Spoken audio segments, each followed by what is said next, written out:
لَنُذِيقَنَّ الَّذِينَ كَفَرُوا عَذَابًا شَدِيدًا وَلَنَجْزِيَنَّهُمْ أَسْوَأَ الَّذِي كَانُوا يَعْمَلُونَ ذَلِكَ جَزَاءُ أَعْدَاءِ اللَّهِ النَّارِ۔ یہ اللہ پاک نے سورہ حامیم سجدہ کے اندر ذکر فرمایا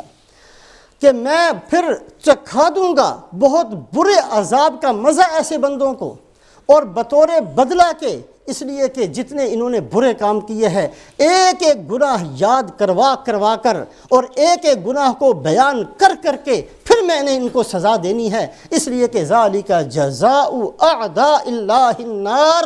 یہ جو میرے دشمن تھے ان کا بدلہ ہے یہ جہنم، اور یہ جہنم کی مصیبتیں، اور یہ جہنم کے بچھو، اور یہ جہنم کے سانپ، اور یہ جہنم کا دھواں، اور یہ جہنم کی آگ، اور یہ جہنم کے بڑے بڑے درجات، ایسی جگہ جہنم کی وادیاں، فرمایا کہ جس سے جہنم بھی پناہ مانگتی ہے، جہاں جہنمی لوگوں کا خون اور ان کی پیپ کو جمع کیا جاتا ہے، ایسے بدبختوں کو اللہ فرماتے ہیں میں نے وہاں رکھنا ہے۔ وَلَنَجْزِيَنَّهُمْ أَسْوَأَ الَّذِي كَانُوا يَعْمَلُونَ، یہ اسوأ کا لفظ دو جگہ اللہ نے ذکر فرمایا۔ میرے محترم بزرگوں اور دوستوں، گناہ گار ہم سب ہیں، اس میں کوئی شک نہیں، ہم میں سے ہر بندے سے گناہ ہوتے ہیں، لیکن خدا کے لیے اللہ ہم سب کو سمجھ نصیب فرمائے، گناہ میں اتنا آگے نہ نکل جائیں کہ واپسی مشکل ہو جائے۔ گناہ کرتے کرتے سوچنا شروع کریں، تھوڑا سا سوچ لیا کریں، کبھی رات میں سوچ لیا، کبھی دن میں سوچ لیا، کبھی اپنے آپ کو روک کر سوچ لیا کہ میں نے کون سا راستہ اختیار کر لیا، میں کہاں چل پڑا، یہ اس کے لیے میں دنیا میں آیا تھا، اس کے لیے میں نے کلمہ پڑھا تھا، یہ کلمہ پڑھنے والوں کا راستہ ہے، یہ ایک مسلمان کا راستہ ہے، یہ نبی صلی اللہ علیہ وسلم کی امتی کا راستہ ہے جو میں نے اختیار کیا۔ گناہ ہم سب کر لیتے ہیں، لیکن گناہوں کے اندر اتنا آگے نہ نکل جائیں کہ ہماری واپسی مشکل ہو جائے، اس لیے کہ اللہ پاک نے قرآن کے اندر جہاں گمراہی کو ذکر کیا ہے وہاں کئی جگہ ضلالا بعیدا، ایسی گمراہی جو بہت دور لے جاتی ہے، اتنا دور بندہ چلا جاتا ہے کہ واپس نہیں آ سکتا۔ بندہ جب گمراہ پہلی دفعہ ہوتا ہے، پہلا قدم یہ حق کا راستہ، پہلا قدم حق کے راستے سے الگ ہوگا تو اس کے اور حق میں تھوڑا سا فاصلہ ہوگا، ایک قدم کا فاصلہ، ایک قدم ادھر آ جائے تو دوبارہ حق پر آ سکتا ہے، دوبارہ سیدھے راستے پر آ سکتا ہے، لیکن اگر یہ متنبع نہ ہوا اور اس نے جو ایک قدم حق کے راستے سے الگ ڈال دیا، اگر واپس نہ آیا تو تھوڑی دیر کے بعد یہ فاصلہ 2 قدم بنے گا، پھر 4 قدم بنے گا، پھر 6 قدم بنے گا، پھر 10 قدم بنے گا، پھر میل بنے گا، یہاں تک کہ یہ اتنا دور چلا جائے گا کہ زندگی کے اندر پھر اس کی واپسی مشکل ہو جائے گی۔ اس لیے ضلالا بعیدا وَيُرِيدُ الشَّيْطَانُ أَن يُضِلَّهُمْ ضَلَالًا بَعِيدًا، شیطان کی کوشش صرف گمراہ کرنے کی نہیں ہے، بلکہ شیطان کی کوشش یہ ہے کہ تمہیں گمراہ کرے اور اتنا دور لے جائے کہ واپس نہ آ سکو، وہیں مر جاؤ، وہیں ختم ہو جاؤ، کلمہ نصیب نہ ہو سکے، بندہ دنیا میں اتنا دور حق سے چلا جائے کہ واپسی حق پر نہ ہو۔ یہ شیطان کا ارادہ ہے۔ گناہ ہم سب کر لیتے ہیں، ہم سب گناہ گار ہیں، ہمیں اعتراف ہے اپنے گناہوں کا، لیکن خدا کے لیے گناہ کرتے ہوئے سوچنا اور بار بار سوچنا کہ ہم اتنا دور نہ چلے جائیں کہ ہماری واپسی مشکل ہو جائے۔ ایک ضلال بعید قرآن کے اندر کئی جگہ ذکر فرمایا، اور ایک دوسرا لفظ ہے فی شقاق بعید، ان الذین اختلفوا فی الکتاب لفی شقاق بعید وَإِنَّ الظَّالِمِينَ لَفِي شِقَاقٍ بَعِيدٍ مَنْ أَضَلُّ مِمَّنْ هُوَ فِي شِقَاقٍ بَعِيدٍ۔ کئی آیات شریفہ کے اندر شقاق کہتے ہیں پھٹنے کو، 2 حصے بن جانا۔ اقتربت الساعة وانشق القمر، اللہ کے نبی صلی اللہ علیہ وسلم کی مبارک انگلی کے اشارے سے چاند 2 ٹکڑے ہو گیا، ایک ہی تھا، ایک جسم تھا چاند کا، پھر 2 ٹکڑے ہوا، پھر وہ 2 ٹکڑے آپس میں دور ہوتے ہوتے ہوتے بہت دور چلے گئے۔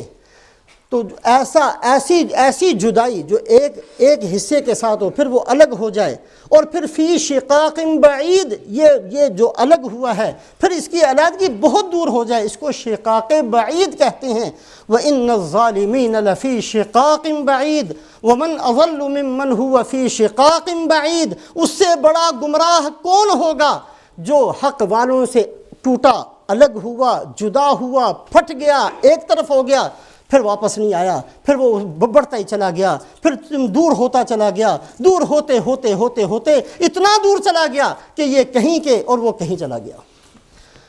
رسول پاک علیہ الصلاۃ والسلام کی جو بہترین امت جو صحابہ کرام ہیں، ہم زمانے کے اعتبار سے ان سے بہت دور ہیں، لیکن عقائد کے اعتبار سے، اعمال کے اعتبار سے ہم ان کے ساتھ جڑے ہوئے ہیں۔ اللہ نہ کرے کہ ہم ان سے الگ ہوں، اللہ نہ کرے کہ ہم ان سے الگ ہوں۔ الگ ہوں گے تو پھر اگر اس کے فوری متوجہ نہ ہوئے تو یہ علیحدگی اور یہ جو پھٹنا ہے اور یہ جو جدائی ہے، اس میں روز بروز بڑھتی دوری آتی چلی جاتی ہے، یہاں تک کہ یہ بندہ فی شقاق بعید، بہت دور چلا جاتا ہے۔ ضلال بعید اور شقاق بعید، یہ دو لفظ قرآن کے اندر اللہ نے کئی جگہ ذکر فرمائے۔ رسول پاک علیہ الصلاۃ والسلام فرماتے ہیں، مسلم شریف کی روایت ہے یہ بھی، کہ 3 طرح کے بندے ایسے ہوں گے قیامت والے دن، اللہ پاک نہ تو ان سے کلام فرمائیں گے، نہ اللہ پاک ان کی طرف توجہ فرمائیں گے، ولا یزکیہم، نہ اللہ پاک ان کا تزکیہ فرمائیں گے، اس لیے کہ اللہ پاک نے ان سے بہت علیحدگی کا اعلان کرنا ہے۔ وَلَهُمْ عَذَابٌ علیم، اور بہت دردناک عذاب ان کے لیے۔ یہ وہ بندے ہیں جو بہت آگے نکل گئے تھے، بہت دور چلے گئے تھے۔ فرمایا 3 آدمی، ایک بندہ وہ جو بوڑھا ہو کر بھی بے حیائی نہ چھوڑے۔ جوانی میں بھی بے حیائی گناہ ہے، زنا گناہ ہے، بہت بڑا گناہ ہے، لیکن بوڑھا ہو گیا، سفید بال آ گئے، دانت ہلنے شروع ہو گئے، یہ بدبخت پھر بھی باز نہیں آتا۔ ایک آدمی بوڑھا ہونے کے بعد بھی بے حیائی کے کام نہیں چھوڑتا، اس کی نگاہوں کی حفاظت پھر بھی نہیں ہوتی، اس کی زبان کے اندر پھر بھی بے حیائی کی باتیں ختم نہیں ہوتی، اس کے دل کے اندر پھر بھی بے حیائی موجود ہے۔ فرمایا یہ بندہ، یہ قیامت والے دن ایسی درجے پر ہوگا کہ اللہ فرمائیں گے نہ میں نے تجھ سے بات کرنی ہے، نہ تجھے دیکھنا ہے، اور تجھے دور اپنے آپ سے کر دینا ہے۔ اللہ ہماری حفاظت فرمائے۔ دوسرا آدمی، ایک روایت کے اندر فرمایا وہ بادشاہ جو بادشاہ ہو کر بھی جھوٹ بولے۔ جھوٹ تو بندہ بولتا ہے کسی مفاد کے لیے، بادشاہ سب کچھ اس کے پاس ہے، اب اس کو جھوٹ بولنے کی کیا ضرورت، پھر بھی جھوٹ بولتا ہے، پھر بھی اس کو شرم نہیں آتی جھوٹ بولتے ہوئے۔ اور تیسرا وہ آدمی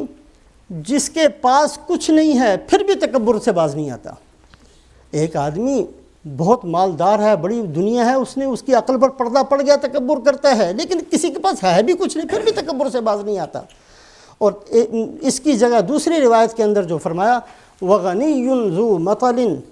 ایک وہ آدمی مالدار ہے، پیسے کسی کے لیے ہیں قرض کے طور پر، دے سکتا ہے، کنگال نہیں ہے، کھاتا ہے پیتا ہے، اس کے کپڑے بنتے ہیں، اس کے گھر میں کھانے پکتے ہیں، اس کی ساری خواہشات پوری ہوتی ہیں، لیکن وہ بدبخت قرض ادا نہیں کرتا، جب قرض مانگنے کے لیے آتا ہے تو ٹال مٹول سے کام لیتا ہے۔ ایک تو وہ بیچارہ مقروض ہے جو قرض ادا کرنے پر قادر نہیں ہے، اس کے گھر میں فاقے ہیں، اس کے لیے بھی ضروری ہے کہ قرض ادا کرے، لیکن ایک آدمی اپنی خواہشات کو چھوڑنے کے لیے تیار نہیں، اس کو پتہ ہے کہ میں نے دوسروں کا حق دینا ہے، قرض لیا ہوا ہے، بھولا ہوا ہے، مال کسی کا دبایا ہوا ہے، بھولا ہوا ہے، اس کو واپس کرنے کے لیے تیار نہیں ہے، حالانکہ دے سکتا ہے، یہ اپنی جائیداد بیچ کر دے سکتا ہے، اپنے کپڑے فروخت کر کے دے سکتا ہے، جیسے چاہے اپنی کسی رات کو ڈیوٹی کر کے اس کے پیسے ادا، اس کے لیے ضروری ہے جیسے چاہے اس کے پیسے ادا کرے، سب کچھ کر سکتا ہے پھر بھی نہیں کرتا۔ یہ 3 آدمی رسول پاک علیہ الصلاۃ والسلام نے فرمایا کہ اللہ قیامت والے دن ان سے بات تک نہیں کریں گے، توجہ نہیں فرمائیں گے، دور کر دیں گے اپنی رحمت سے ان کو۔ گناہ گار ہم سب ہیں، اللہ ہماری سب کی حفاظت فرمائے، لیکن کبھی بھی گناہوں کے اندر اتنا آگے نہ چلے جائیں واپسی مشکل ہو جائے،